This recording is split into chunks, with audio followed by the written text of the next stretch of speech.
Hello, I'm Ben Mott. I'm the president of Green Lake Conference Center, and I'm here to introduce you to the Lawson Legacy Building Stewardship Program. Quite a mouthful. What's this all about? Well, in 1888, Jessie Lawson was out on the lake just behind me, and a great big storm came up, and she sheltered in Lone Tree Point in the harbor where there's now an island, but at the time it was a sheltered harbor. She fell in love with these grounds and this place, and talked her husband Victor into joining her in an enterprise to buy up farm after farm to put together the Lawson estate.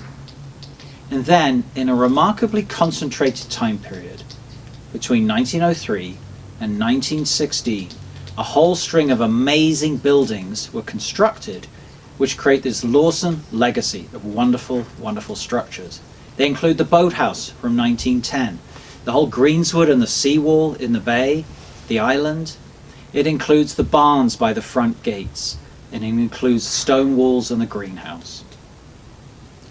All of these buildings are now faced with two different major challenges for their survival. The first challenge is they're all now more than 100 years old, so they all need maintenance. And the second major threat is that they all produce either no revenue whatsoever or almost no revenue to the conference center.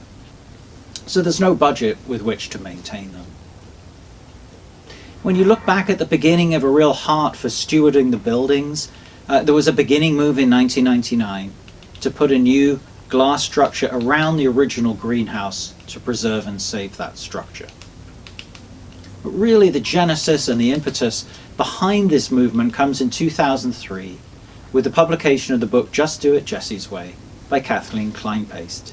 People began to read the stories and understand the architectural brilliance of William Marigold, the determination of Jessie Lawson to have beautifully constructed buildings, and the remarkable craftsmanship that you can see on the boathouse and other buildings. With a movement to appreciate history in recent times, there's been a launch to the Lawson Legacy Building Program that really dates back to 2016. And since 2016, we've built a foundation with a wonderful architect in Bob Sturicka, different generous funders and volunteers, and very high-skilled craftsmen, so that now when you drive through the front gates, you will see that the metal gatework has been fully restored. The barns have been restored with new Alaskan white cedar roofs after the 100-year-old originals had obviously failed in that time frame. The walls of the barns were restored. Coming to the main conference area above the Grape Arbor is what we call the Spanish Steps, and we found that under those steps there was a 5-foot deep by 16-foot wide cavity underneath that had been washed out. So we restored them, filled them, and redid the whole drainage system to preserve them. 4 buildings have recently received roofs: the Tea House, the World Mission Building, the Idris Jones Building, and Spurgeon Chapel.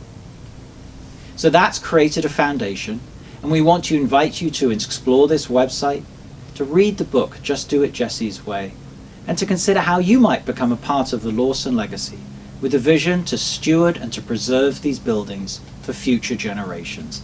We invite you to join us on this very exciting and very important journey. Thanks.